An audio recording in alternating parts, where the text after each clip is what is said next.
Hi everyone, welcome to our lesson 4.4. We're going to look first at part 1 of this lesson, and we are going to be dealing with some irrational numbers here. However, we're calling this first part of the lesson radicals and fractional exponents. So what we're going to look at today is some fractional exponents that may or may not, they may be rational or they may be irrational numbers, which means they are, remember, an irrational number is a number that as a decimal does not repeat and does not terminate.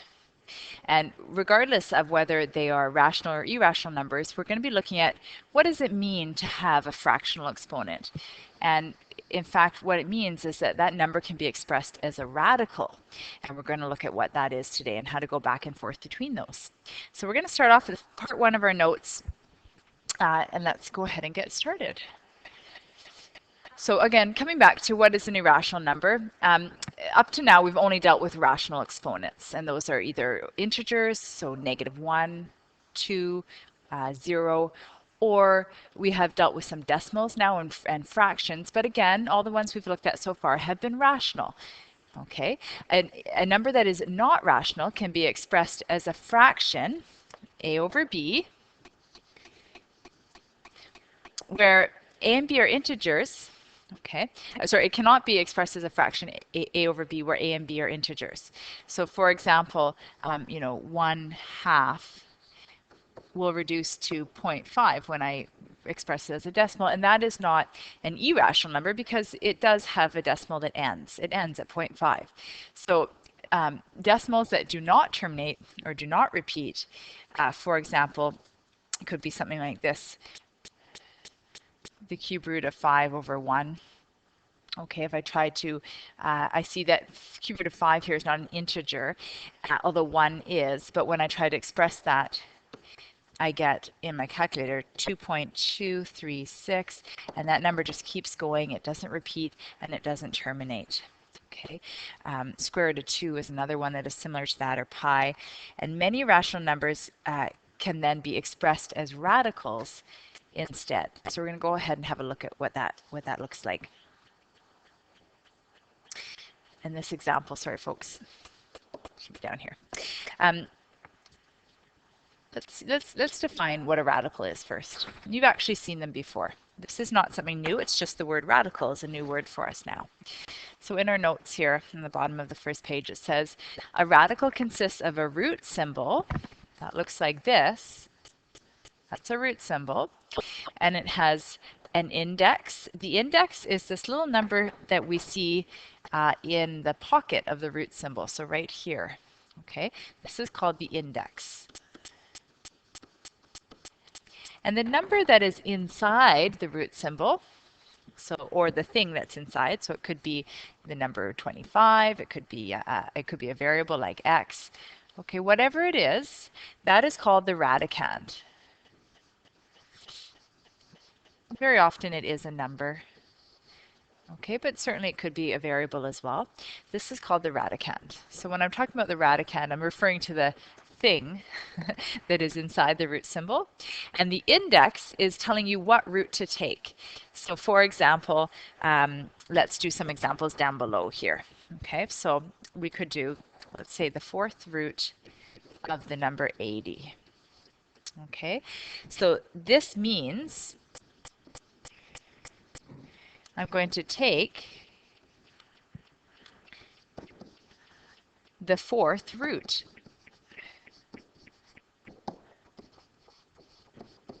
So my index is 4, the radicand is 80, so the 4th root of 80. In other words, what number multiplied by itself 4 times would give me 80? Okay, and if I go ahead and I put that into my calculator, I can see what I get for that. If I get a number that continues and does not terminate, so for example, if I got an irrational number, then it would be more accurate just to leave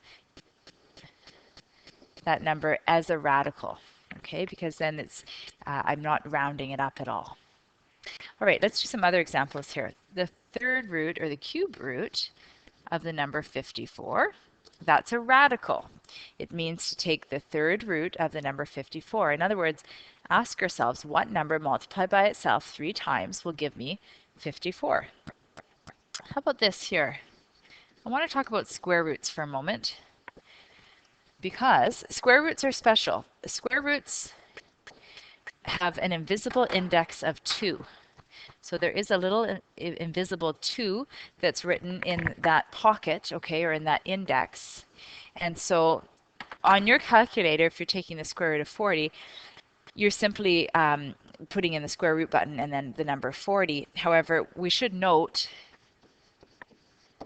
okay, that the square root of something can also be written like this.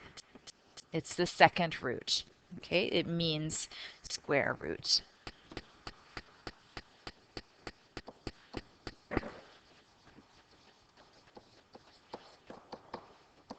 That's it, that means that if I ever see this symbol, I need to know that that's telling me to take the square root. It's not the cube root, the fourth root, the fifth root, it's the square root only. So we get a little bit lazy in math and we stop writing that little 2 in the index for square root, but it's there. Okay, so if you see that, it is telling you to take the square root. Okay, so this is what we call a radical. All right, let's go ahead and look at how we can express a radical as a fractional exponent and vice versa. So radicals can be written as powers. However, the exponent on the base is going to be a fraction. And here's the formula that we're going to use for this to help us remember it. Okay, it looks like this. Right down below here. Okay, here's the formula. X to the exponent, I'm just going to write this again a little bit larger here. So m over n, okay, m over n can be written as a radical. It is equal to x to the m, there's my radicand, okay, to the nth root. And I want to go ahead and put a box around that. So this is a really important formula to remember.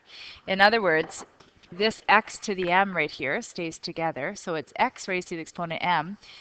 The fact that the exponent is a fraction, that denominator, the n on the bottom, is telling me what root to take. This is going to become my index.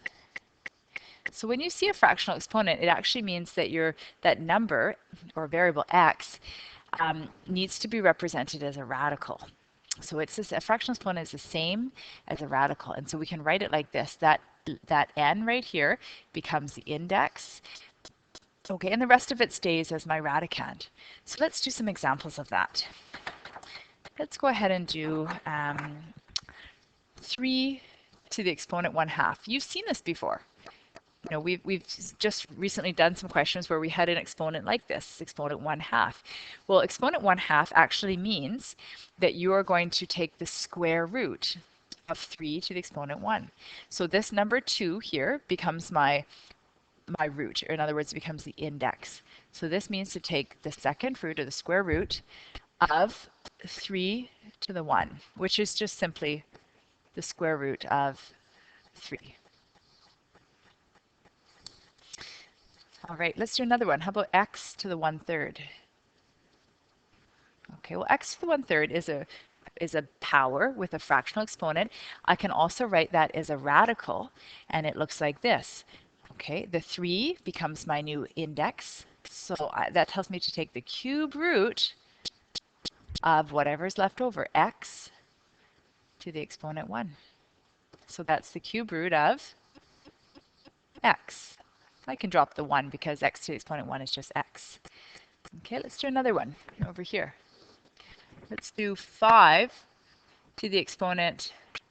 Now this time let's go ahead. It's not always 1 over something, okay, but often, you know, we do see something like that. 1 over 4 is telling me to take the fourth root of 5.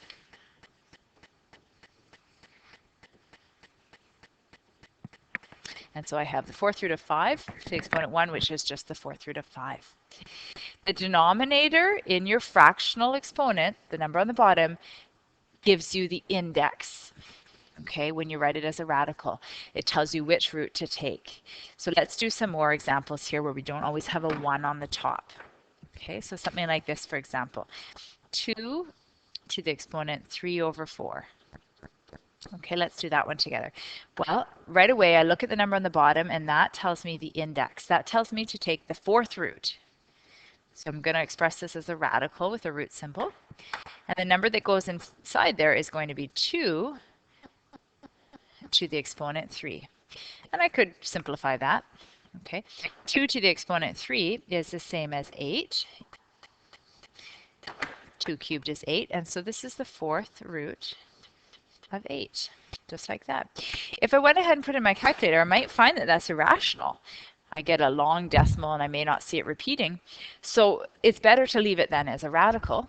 Okay, both a radical and a fractional exponent are great ways to represent irrational numbers because then we haven't rounded them at all. Okay, they're still exact or they're still accurate.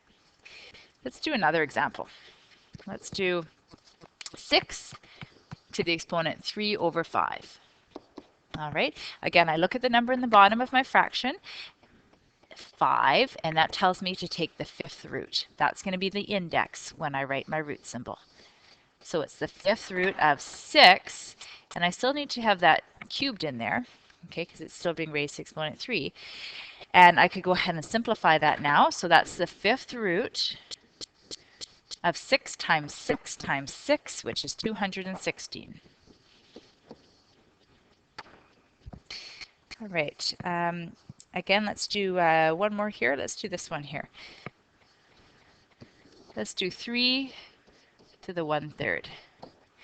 Okay, when I see that, I look at the number on the bottom. It tells me to take the cubed root, or my index is going to be 3.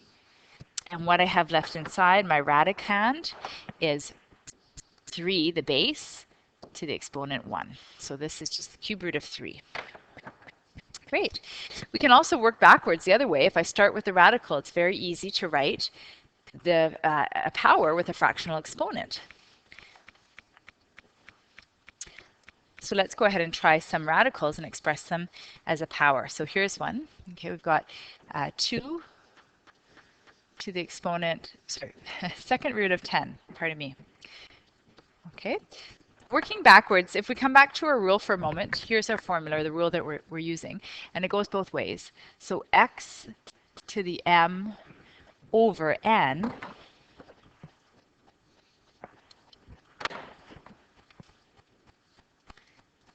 okay, is simply the nth root of x to the m. And we can go backwards as well as forwards here. So I don't always have to start with a fractional exponent. I could start with a radical and work backwards. What I'm going to do is realize that when I'm looking at a root, this root that I'm taking, the index, is going to become my denominator when I write it as a fraction, a fractional exponent. So here, this 2 is going to become the denominator on my exponent for 10. So it's base 10, and it's going to be over 2. That exponent's going to be over 2. What is the number on the top, the numerator? I come inside and say to myself, what is the number here? Well, there's nothing there, so it's just a 1. It's 10 to the 1. So this is 10 to the 1/2. Okay, so I can always work backwards this way too. Let's do the cube root of 8. Okay, which actually in this case isn't an irrational number, but that's still okay. We could still write it as a fractional exponent. Again, it's base 8. Now instead of writing the cube root, I'm going to express that as a fractional exponent. So the 3 will be the number on the bottom, so it's going to be over 3. And what's on the top? Well, whatever exponent my 8 was raised to, which is just a 1. Okay, so it's 8 to the 1/3. Let's do this one here. Let's start with, let's do the fifth root of 6 cubed. Okay, so here's again one that's written as a radical, and I look at it and I say, well, I can tell that my base is going to be 6, and this index of 5 is going to be on the bottom of my fraction when I write it with a fractional exponent. And what's on the top? It's going to be the 3. So 6 to the exponent 3/5 is the same as the 5th root of 6 cubed. Okay, I think that's enough to get us going there, to get us started. Using your calculator, we can evaluate these as well. So we can always check and see if they are rational or irrational just using our calculator. So let's do, for example, 10 to the exponent 1/4 in our calculator. Okay.